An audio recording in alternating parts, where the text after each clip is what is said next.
Bapak, Ibu, dan saudara-saudara yang terkasih, katanya kalau di dalam gereja, untung bukan di gereja kita ya, kalau di bangku depan itu selalu kosong, karena orang Katolik itu rendah hati, jadi nggak mau duduk di bangku yang kosong gitu ya. Takut, ya sangat menghayati bacaan hari ini, supaya tidak diminta untuk mundur, maka selalu duduk di paling belakang. Ya, tapi puji Tuhan ya di depan ini ada isinya ya. Dan memang menjadi tempat kehormatan buat kita kalau ada yang dihormati. Ya maksudnya memang tempat yang paling depan biasanya kita khususkan mereka yang lansia, yang tua, dan yang sakit. Bapak, Ibu, dan saudara-saudara yang terkasih, di dalam bacaan pertama kita diingatkan bagaimana kita memiliki hikmat, bagaimana kita menjadi pribadi yang bijaksana, dan bagaimana dengan kebijaksanaan kita memberikan penghormatan kepada orang-orang yang ada di sekitar kita. Tentu, memang ada skala prioritas di dalam hidup, bagaimana kita memberikan penghormatan itu.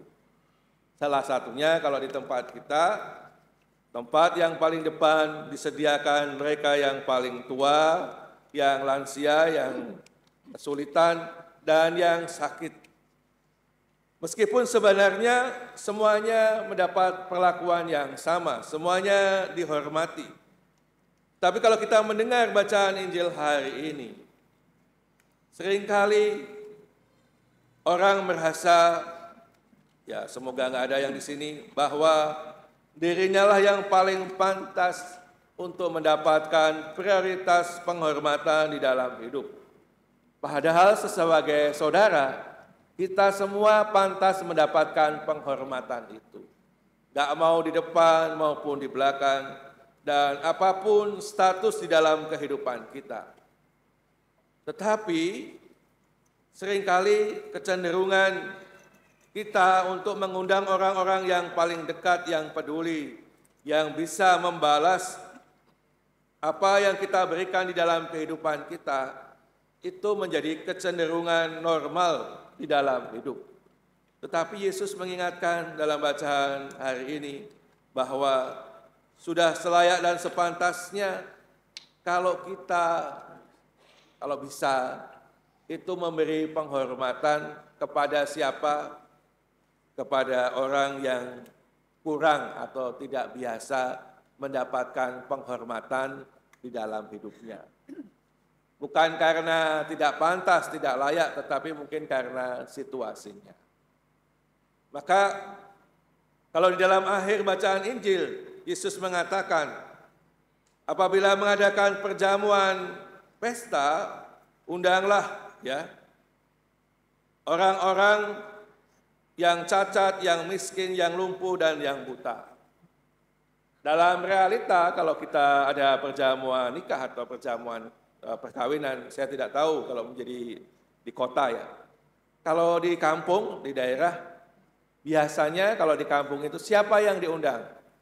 Levelnya biasanya RT, RW itu semua diundang. Nggak peduli kaya atau miskin, semua itu diundang. Lalu dalam tingkat yang lebih tinggi berarti desa dan kecamatan. Itu orang-orang yang dipandang dikenal atau mengenal dia. Karena kadang-kadang memang mengundang orang yang tidak dikenal itu takutnya nggak datang.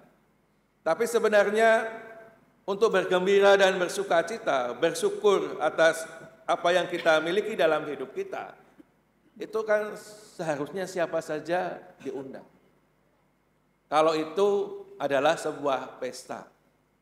Ya, cuman kadang-kadang dalam perjamuan perkawinan itu tidak melulu sebagai sebuah pesta.